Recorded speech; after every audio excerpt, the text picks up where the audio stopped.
ఒక ప్రైవేట్ కార్యక్రమం మీద సిద్ధవటం గ్రామానికి వెళ్ళి తిరిగి తిరుపతి ఎయిర్పోర్ట్ నుంచి వెనక్కి ప్రయాణం అవుతున్నటువంటి సందర్భంలో రైల్వే కోడూరులోని జనసేన పార్టీ కార్యాలయానికి రావడం జరిగింది.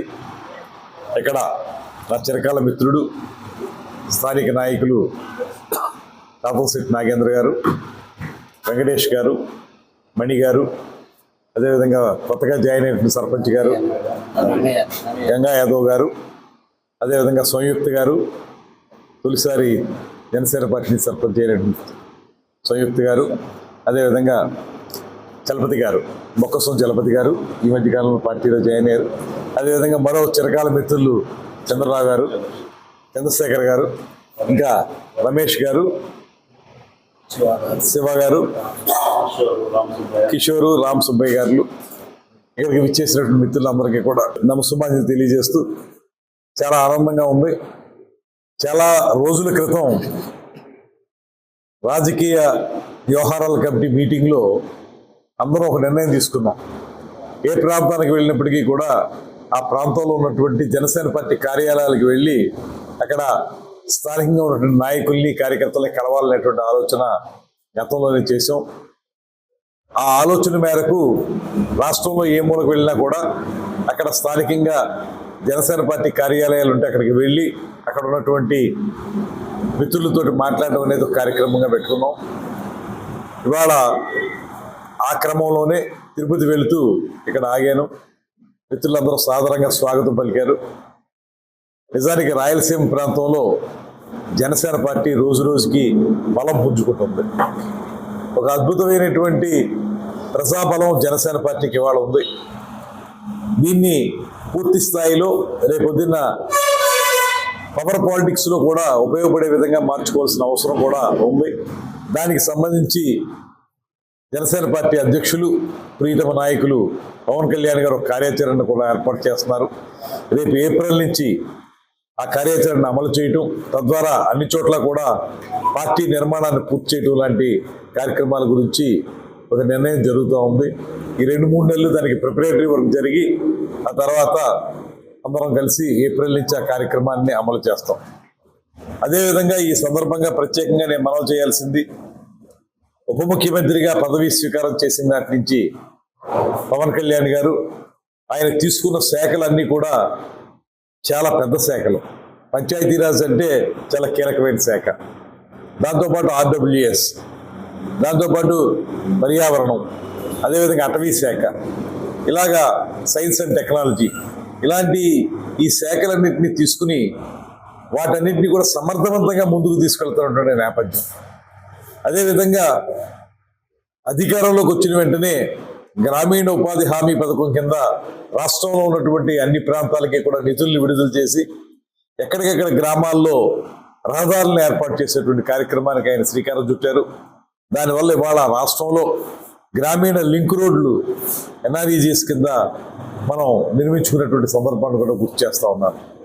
అదేవిధంగా గతంలో ఎన్నడూ లేని విధంగా రాష్ట్రం మొత్తం ఒకే రోజు పల్లె పండుగ అనేటువంటి కార్యక్రమాన్ని గ్రామ సభల ద్వారా ఏర్పాటు చేసుకుని దాని ద్వారా ప్రతి గ్రామంలో కూడా ఇప్పటి వరకు అపరిష్కృతంగా ఉన్నటువంటి సమస్యల్ని పరిష్కరించడానికి వారు చేసే కృషి కూడా అద్భుతంగా ముందుకు వెళ్తుంది. అందుకే ఇవాళ రాష్ట్రంలో అత్యంత కీలకమైన శాఖలను నిర్వహిస్తున్నటువంటి మంత్రిగా, వాటి సమర్థవంతంగా ప్రజల్లోకి తీసుకెళ్తున్నటువంటి మంత్రిగా ఉప ముఖ్యమంత్రి పవన్ కళ్యాణ్ గారి యొక్క అద్భుతమైనటువంటి ప్రగతి మనకు కనపడతా ఉంది.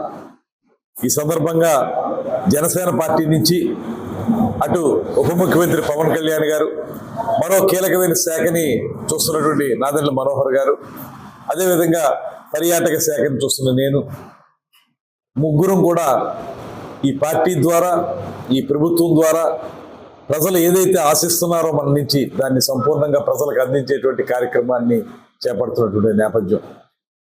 ముఖ్యంగా పరిపాలనా దక్షులైనటువంటి ముఖ్యమంత్రి చంద్రబాబు నాయుడు గారి నేతృత్వంలో వారికి సహకరిస్తున్నటువంటి ఉప ముఖ్యమంత్రి పవన్ కళ్యాణ్ గారి యొక్క సహకారంతో వీరిద్దరికీ పైన మనకెంతో సపోర్ట్గా నిలబడినటువంటి ప్రధానమంత్రి నరేంద్ర మోడీ గారి యొక్క సహకారంతో వాళ్ళ రాష్ట్రంలో డబుల్ ఇంజిన్ సర్కార్ ముందుకు వెళ్తూ ఉంది. అన్ని రంగాల్లో కూడా ప్రగతి సాధిస్తున్నాం. మీరు అధికారంలోకి వచ్చిన వెంటనే పెన్షన్లు పెంచేటువంటి కార్యక్రమం కానివ్వండి, తల్లికి వందనం కార్యక్రమం కానివ్వండి, అన్నదాత సుఖీభవ కార్యక్రమం కానివ్వండి, దీపం పథకం కానివ్వండి, ఈ మధ్యకాలంలో ప్రారంభించినటువంటి మన ఉచిత బస్సు కార్యక్రమం కానివ్వండి, ఇవన్నీ కూడా ప్రజలకి అందుబాటులోకి వచ్చాయి. అందువల్ల ఇవాళ రాష్ట్రంలో ఏ మూలకు వెళ్ళినా కూడా అక్కడ మనం ఉత్సవాలు నిర్వహించుకుంటుంటే, రాష్ట్ర పండుగలు నిర్వహించుకుంటుంటే పెద్ద ఎత్తున జనం వస్తూ ఉన్నారు. ప్రస్తుతం నిన్నగాక మొన్న విశాఖపట్నంలో విశాఖ ఉత్సవాలను ప్రారంభించి వచ్చాను. అదేవిధంగా ముఖ్యమంత్రి గారు, ఉప ముఖ్యమంత్రి గారు చెప్పేది ఒక పక్కన విశాఖపట్నాన్ని, మరో పక్కన అమరావతిని, ఇంకో పక్కన రాయలసీమని, ఇవన్నీ కూడా పర్యాటక కేంద్రాలుగా అభివృద్ధి చేయాలనేటువంటి ఆలోచన జరుగుతూ ఉంది. అందులో భాగంగా ఇప్పటికే కొత్తగా పర్యాటక పాలసీని తీసుకొచ్చాం 2024-29కి. అదేవిధంగా పారిశ్రామిక హోదాని మనం టూరిజం కూడా అందించడం వల్ల కొత్తగా పెట్టుబడులు పెట్టేవాళ్ళు చాలా పెద్ద ఎత్తున వస్తున్నారు.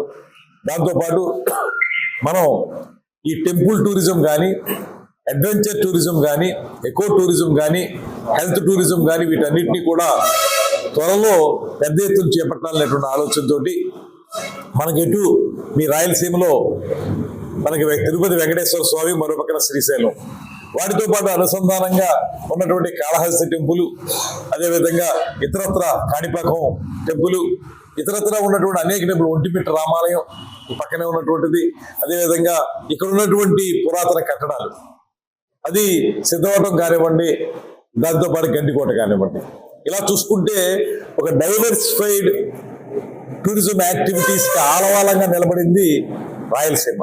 అందువల్ల ఇవాళ కొత్తగా గండికోటకి మనం అధికారంలోకి వచ్చిన తర్వాత కేంద్ర ప్రభుత్వ సహకారంతో రమారమి 78 కోట్ల రూపాయలు తీసుకొచ్చి దానికి అక్కడ Gandikota the great canyon of ఇండియాగా పేరు పొందినటువంటి గండికోటని అభివృద్ధి చేయడానికి కార్యక్రమాలు ప్రారంభించుకున్నాం.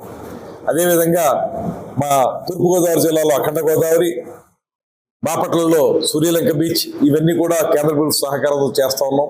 ఇక్కడ వచ్చేటప్పటికి అహోబిలం కానివ్వండి, వీటన్నింటినీ కూడా కేంద్ర ప్రభుత్వ సహకారంతో అభివృద్ధి చేయాలని, శ్రీశైలాన్ని ప్రత్యేకంగా అభివృద్ధి చేయాలని, దాంతోపాటు మనకి బెలూన్ కేవ్స్ కూడా అద్భుతంగా తయారు చేయాలనేటువంటి ఆలోచనతో పర్యాటక శాఖ ఒక ప్రత్యేకమైన కార్యాచరణ ఏర్పాటు చేస్తా ఉన్నాం.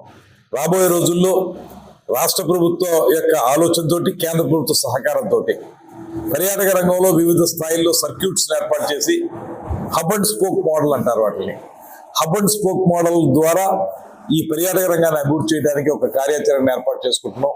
తప్పనిసరిగా రాబోయే రోజుల్లో ఈ ప్రాంతాన్ని కూడా అభివృద్ధి చేసి ఈ ప్రాంతంలో ఈ కార్యక్రమాలను విస్తరించాలనేటువంటి ఆలోచన చేస్తాం. దాంతోపాటు పార్టీ నిర్మాణం, ఇందాకే చెప్పాను నేను, పార్టీ నిర్మాణ విషయంలో కూడా ఉప ముఖ్యమంత్రి పవన్ కళ్యాణ్ గారు ఒక ప్రత్యేకమైన ఆలోచనతో ఉన్నారు. దాన్ని ఏప్రిల్ నుంచి అమలు చేస్తాం. ఇక్కడికి రాగానే కూడా నాకు చాలా ఆనందం కలిగింది. ఒక పక్కన దేశ నాయకుల యొక్క చిత్రపటాలు, మరో పక్కన మా నాయకుడి యొక్క వివిధ స్థాయిల్లో రాయలసీమలో చేసినటువంటి కార్యక్రమాల తాలూకు చిత్రపటాలు, ఇవన్నీ కూడా ఒక స్ఫూర్తినిచ్చే విధంగా ఈ ఆఫీస్ ఉంది. అదేవిధంగా మాకు మౌలిక సిద్ధాంతాలు ఏవైతే ఉన్నాయో, పర్యావరణాన్ని పరిరక్షించే అభివృద్ధి ప్రస్థానం అని కానీ, లేకపోతే మతాల ప్రస్తావన లేనటువంటి రాజకీయం కానీ, కులాలను ఐకమత్యం చేసేటువంటి కార్యక్రమాలు కానివ్వండి, సంస్కృతులను కాపాడే విధానం, ఇవన్నీ కూడా ఇక్కడ స్లోగన్స్ గా కూడా రాసి ఒక సరైనటువంటి కార్యాలయం ఏ రకంగా ఉండాలో ఆ రకంగా దీన్ని ఏర్పాటు చేసుకుని నిర్వహిస్తున్నందుకు మీ టీం అందరినీ కూడా ప్రత్యేకంగా అభినందిస్తూ, మళ్ళీ కూడా నేను అతి ఎక్కువ సార్లు రాయలసీమ కూడా వస్తాను అనుకుంటాను. మొన్ననే గండికోట ఉత్సవాలకు వచ్చాను. అదేవిధంగా పక్కన ఫ్లెమింగో ఫెస్టివల్ సూళ్ళూరుపేటలో జరిగింది, దానికి వచ్చాను. మళ్ళీ త్వరలోనే కూడా వేరే కార్యక్రమాల ద్వారా ఇక్కడికి వచ్చి రాయలసీమలో కూడా టూరిజం అభివృద్ధి చేయడానికి కృషి చేస్తానటువంటి మాట తెలియజేస్తూ, నాకు ఇంత సాదర స్వాగతం పలికినందుకు అందరికీ ధన్యవాదాలు. నేను సిద్ధవడం నుంచి బయలుదేరి వచ్చే లోపల తక్కువ సమయంలోనే ఈ సమాచారం ఇచ్చినప్పటికీ కూడా మిత్రులు, ముఖ్యమైన వాళ్ళందరూ వచ్చారు. మీ అందరికీ కూడా మరొక మారు ధన్యవాదాలు, అభినందనలు తెలియజేస్తూ సెలవు తీసుకుంటాను.